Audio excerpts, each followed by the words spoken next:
Opposition grand alliance हुकूमत को tough time देने के लिए तैयार। इजाजत न मिलने के बावजूद इस्लामाबाद में कौमी कॉन्फ्रेंस मीडिया से गुफ्तगू में शाहिद खाकान अब्बासी ने कहा कि कॉन्फ्रेंस के बाद होटल इंतजामिया ने बताया उन्हें धमकी दी गई। हुकूमत आइन के नाम और कॉन्फ्रेंस से घबराती है। जमहूरियत और आइन का नाम लेने वाले आज खुद आइन पर अमल नहीं कर रहे। ऑपोजिशन लीडर उमर अयूब बोले कि आइन की बालादस्ती के लिए हमने ये कॉन्फ्रेंस करनी थी। चीफ जस्टिस को बताया था कि मुल्क में आइन पर अमल नहीं हो रहा। असद कैसर ने कहा कि हम चाहते हैं कि मुल्क में यकजहती का मुजाहिरा किया जाए। महमूद खान अचकजई ने कहा कि हलफ में है कि आइन और कानून का दिफा करेंगे। गैर आइनी कुव्वतों के खिलाफ इस अलायंस ने लड़ने का फैसला कर लिया। हम यहाँ किसी की बादशाही नहीं मानेंगे। साहिबजादा हामिद रजा ने कहा कि कोई भी बात रियासत के खिलाफ नहीं की। वकला, सहाफी और सियासतदानों ने आइन की बात की। हम ऐवान का फ्लोर इस्तेमाल नहीं करने दिया जाता। आवाज बुलंद होगी और कॉन्फ्रेंसेस भी होगी।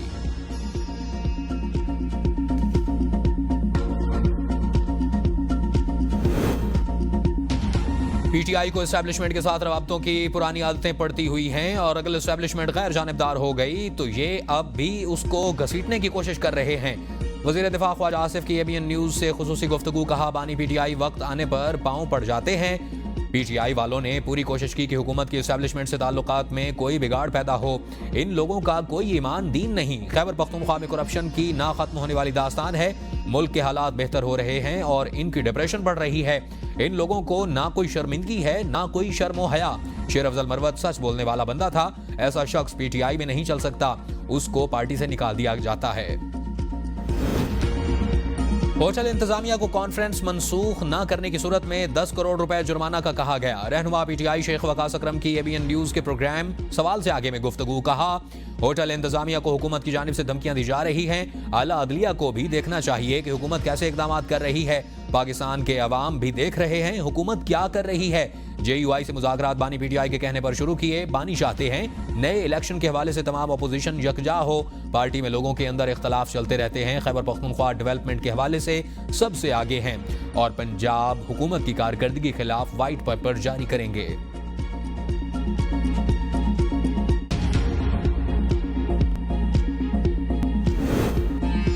ग्रैंड ऑपोजिशन अलायंस बनाने का ख्वाब ताहाल अधूरा। मौलाना फजल रहमान ने अलायंस में शमूलियत से इनकार कर दिया। मौलाना फजल रहमान की पीटीआई के हवाले से तहफ़्फ़ुज़ात ताहाल बरकरार।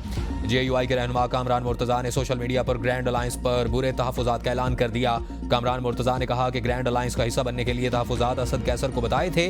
15 रोज गुजरने के बावजूद भी जवाब नहीं आया। हमने पीटीआई के साथ वर्किंग रिलेशनशिप तो बना लिया, लेकिन जब तक हमारा और वर्कर का क़यादत मुतमईन नहीं, हम आगे नहीं बढ़ सकते।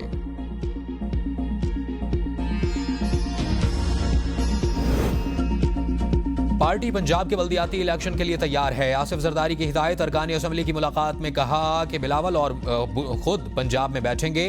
पंजाब में बल्दियाती इंतखाबात में देर नहीं होनी चाहिए। बल्दियाती इलेक्शन का होना बहुत जरूरी है। पानी का बहुत बड़ा मसला है। सिंध और बलूचिस्तान के मसाइल हल नहीं हो रहे। हर फोरम पर निशानदेही कर चुके। हमें पानी के मसले को संजीदा लेना होगा। सदर जरदारी ने गवर्नर पंजाब सलीम हैदर की भी तारीफ की और उन्हें बेहतरीन काम करने वाला करार दे दिया।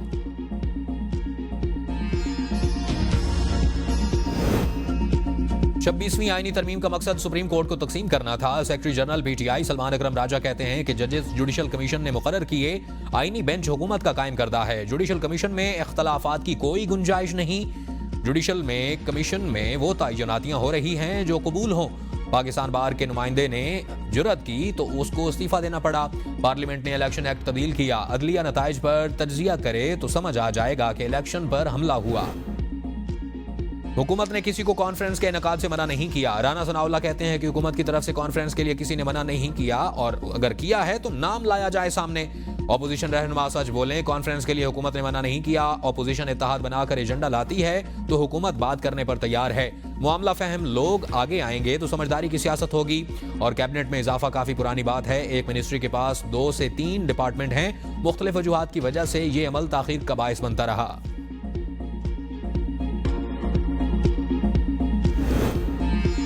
तमाम ऑपोजिशन जमातों को एहतजाज में शिरकत की दावत दे दी। रहनुमा पीटीआई नईम हैदर पंजोथा की एबीएन के प्रोग्राम बदलों में गुफ्तगू। कहा आइन की सरबुलंदी की बात करना मुल्क में मुमकिन नहीं। इलेक्शन में डाका डालकर हमें हराया गया।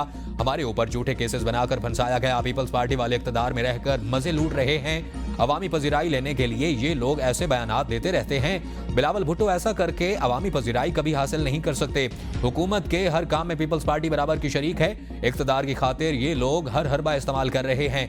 जुल्फिकार अली भुट्टो के नजरिए को छोड़कर पीपल्स पार्टी दूसरी राह पर चल पड़ी।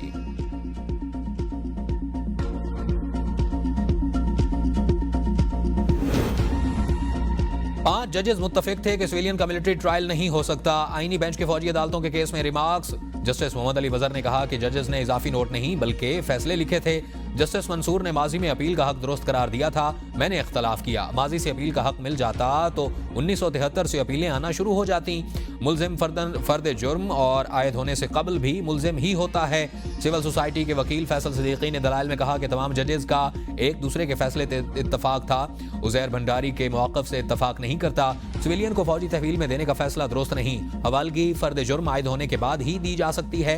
जस्टिस अमीनुद्दीन खान ने कहा कि लार्जर बेंच मुकदमा पहली बार सुन रहा होता तो इसीलिए पहले फैसले का पाबंद नहीं होता। अदालत ने खुद अपना दायरा इख्तियार तय करना होता है। जस्टिस जमाल बंदुखेल ने रिमार्क्स दिए कि क्या लाजमी है कि कोई फरीक ही दायरा इख्तियार का एतराज करे। आर्मी एक्ट में तो FIR का तस्वुर ही नहीं। वकील फैसल सिद्दीकी ने कहा कि अगर कोई मज़ार कायद का कब्जा मांग ले तो क्या अदालत यह कहेगी कि किसी ने दायरा इख्तियार पर एतराज नहीं किया। पब्लिक अकाउंट कमेटी का गन एंड कंट्री क्लब के मुकम्मल ऑडिट का हुक्म। चेयरमैन कमेटी जुनैद अकबर ने कहा कि 1 महीने में ऑडिट करके हमें रिपोर्ट दें। इजलास में गन एंड कंट्री क्लब की जानिब से 48 करोड़ का इजाफी बैलेंस स्पोर्ट्स इंडोमेंट फंड से मुतालिक एतराज का जायजा। हुसैन तारिक ने कहा कि जो इदारा ऑडिट करवा ही नहीं रहा था उसका तो प्रॉपर ऑडिट होना चाहिए। 5 सालों में उन्होंने कितना माल बनाया और कितना खर्च किया, उनको बगैर लाइसेंस के हथियार मिले कैसे। नवीद गंवर ने कहा कि किस कानून के तहत बगैर लाइसेंस के खरीदारी हुई। कमेटी ने मामले पर रिपोर्ट तलब कर ली। वजारत दाखिला से मुतालिक भी ऑडिट एतराज़ात का जायजा। वजारत दाखिला की 3 अरब से ज्यादा की ग्रांट लेप्स होने की मामले पर अरकान कमेटी बरहम। सेक्रेटरी खजाना को तलब कर लिया। वजारत बैनुल सूबाई राब्ता के ऑडिट एतराज़ात का भी जायजा। पाकिस्तान स्पोर्ट्स बोर्ड की जानिब से गैर मजाज तौर पर मेसर्स स्पोर्ट्स इनके पाकिस्तान को 1 करोड़ 38 लाख ग्रांट देने का इंकशाफ। चेयरमैन कमेटी का 15 दिन में रिकवरी का हुक्म। हुकूमत का 300 यूनिट तक के बिजली सारिफीन को फ्यूल एडजस्टमेंट मद में कमी का फायदा देने का ऐलान। पावर डिवीजन के मुताबिक ज़राई ट्यूबवेल को भी माहाना फ्यूल प्राइस एडजस्टमेंट की मद में कमी का फायदा दिया जाएगा। नेपरो को दोनों दर्जों में फ्यूल एडजस्टमेंट में कमी का फायदा देने का खत लिख दिया गया। सारिफीन के माहाना बिलों में मजीद कमी आएगी। 2015 से 300 यूनिट तक के बिजली सारिफीन को माहाना फ्यूल एडजस्टमेंट में कमी का फायदा रोक दिया गया था। दिसंबर 2010 से ज़राई ट्यूबवेल को माहाना फ्यूल एडजस्टमेंट में कमी खत्म कर दी गई थी। दूसरी जाने बिजली सस्ती करने के लिए मजीद 45 IBPs से बातचीत का आगाज कर दिया गया। 45 IBPs के मुआहदे खत्म करने से 21 अरब 25 करोड़ रुपए की बचत होगी। हुकूमती टास्क फोर्स IBPs के साथ मुज़ाकरात का सिलसिला आगे बढ़ाएगी। 45 IBPs में सोलर और विंड के पावर प्लांट्स शामिल।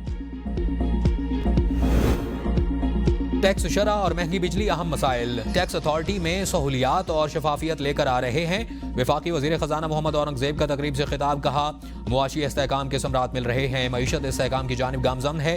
FBR में जदीद टेक्नोलॉजी से इंसानी मुदाखलत कम कर रहे हैं। इससे करप्शन में कमी होगी। टैक्स पॉलिसी ऑफिस को FBR से निकाल दिया। हुकूमती अखराजात कम करने के लिए राइट साइजिंग की जा रही है। बरामदात पर मबनी मुआशी तरक्की हमारी तरजीह है।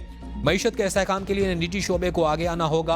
वफाकी वजीर खजाना की मुशीर खजाना खैबर पख्तूनख्वा मुजम्मिल असलम से पेशावर में मुलाकात। NFC बारे खैबर पख्तूनख्वा के खदशात का जायजा लेने की यकीन दहानी करवाई। कहा तमाम सूबों के साथ मिलकर काम करना चाहते हैं। खैबर पख्तूनख्वा की कारकर्दगी का खैर मकदम। जमहूरियत आइन की बहाली के लिए सड़कों, पार्लियामेंट और अदालतों में जंग होगी। मुल्क में बदकिस्मती से कठपुतलियों का राज है।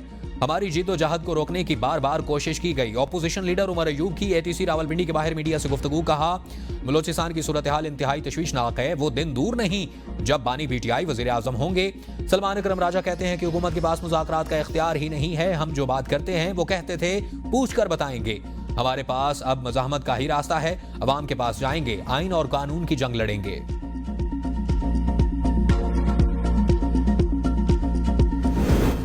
अबू धाबी के वली अहद शहजादा शेख खालिद मोहम्मद आज पाकिस्तान का दौरा करेंगे। शेख खालिद बिन मोहम्मद वज़ीर आज़म शहबाज शरीफ से मुलाकात करेंगे। मुफाहमती यादाश्त पर दस्तखत भी मुतवक्की हैं। अबू धाबी के वली अहद का दौरा पाकिस्तान में सरमायाकारी के तनासुर में अहमियत का हामिल है। शहजादा शेख खालिद बिन मोहम्मद को खुसूसी तकरीब में निशान पाकिस्तान से नवाजा जाएगा। जराइम पर काबू पाने के लिए पंजाब का पहला क्राइम कंट्रोल डिपार्टमेंट कायम। डिपार्टमेंट जराइम में कमी के लिए टेक्नोलॉजी का भरपूर इस्तेमाल करेगा। जुर्म सरजद होने पर सर्वेलेंस ड्रोन 5 मिनट में जाए वकुआ पर पहुंच जाएगा। कत्ल और ज्यादती के मुजरिम तक पहुंचने के लिए सीसीडी फौरी हरकत में आएगा और शूटर माफिया, कब्जा माफिया, डकैती चोरी के मुजरिमों के खिलाफ फौरी कार्रवाई होगी और क्राइम कंट्रोल डिपार्टमेंट में DIGs तैनात किए जाएंगे। वज़ीर आला पंजाब मरियम नवाज शरीफ ने कहा कि क्राइम कंट्रोल डिपार्टमेंट जराइम में वाज़ेह कमी लाएगा। CCD के क़याम से जराइम पेशा अफराद में वाज़ेह खौफ नजर आना चाहिए। जराइम पर काबू पाने के लिए बेहतरीन टेक्नोलॉजीज हासिल की जाए। वज़ीर आला ने CCD के लिए बिल्डिंग्स, गाड़ियों और जदीद आलात की मंजूरी भी दे दी। सियासी अख्तलाफ अपनी जगह, सूबे के हुकूक के लिए हम सबको एक होना चाहिए। गवर्नर खैबर पख्तूनख्वा फैसल करीम कुंडी का Peshawar high court bar association से खिताब। खैबर पख्तूनख्वा सबसे सस्ती बिजली पैदा कर रहा है। 90,000 में 50,000 बैरल तेल खैबर पख्तूनख्वा में पैदा हो रहा है और उसके बावजूद हमारे सूबे में बिजली नहीं होती। यहाँ से बिजली बाकी सूबों को दी जा रही है।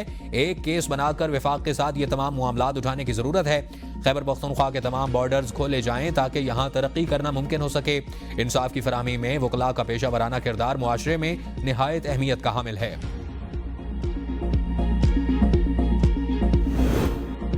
वज़ीर आला सिंध सैयद मुराद अली शाह से जनूबी कोरिया के सफीर मिस्टर पार्क कुजून की मुलाकात। दो तरफा ताल्लुकात और तिजारत, सरमायाकारी पर बातचीत। वज़ीर आला की जनूबी कोरिया को धाबेजी स्पेशल इकोनॉमिक जोन में सनतें लगाने की पेशकश। हाई टेक इंडस्ट्री, सेमीकंडक्टर्स और ऑटोमोबाइल में सरमायाकारी की भी पेशकश। कोरियन सफीर ने कहा कि हैदराबाद मीरपुर खास सड़क पब्लिक प्राइवेट पार्टनरशिप के तहत कोरिया ने बनाई थी। जनूबी कोरिया IT और ऑटोमोबाइल में सरमायाकारी में दिलचस्पी रखता है। मुल्क के मुख्तलिफ शहरों में बारिश, बलाई इलाकों में बर्फबारी, जाती सर्दी को ब्रेक लग गई। चित्राल टाउन में 2 इंच बर्फ रिकॉर्ड, ट्रैफिक की रवानी मुतासिर।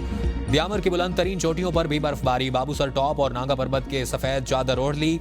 2 मार्च तक शदीद बर्फबारी की पेशगोई। सयाहों की बड़ी तादाद बर्फबारी से लुत्फानंदोज होने सवात पहुंच गई।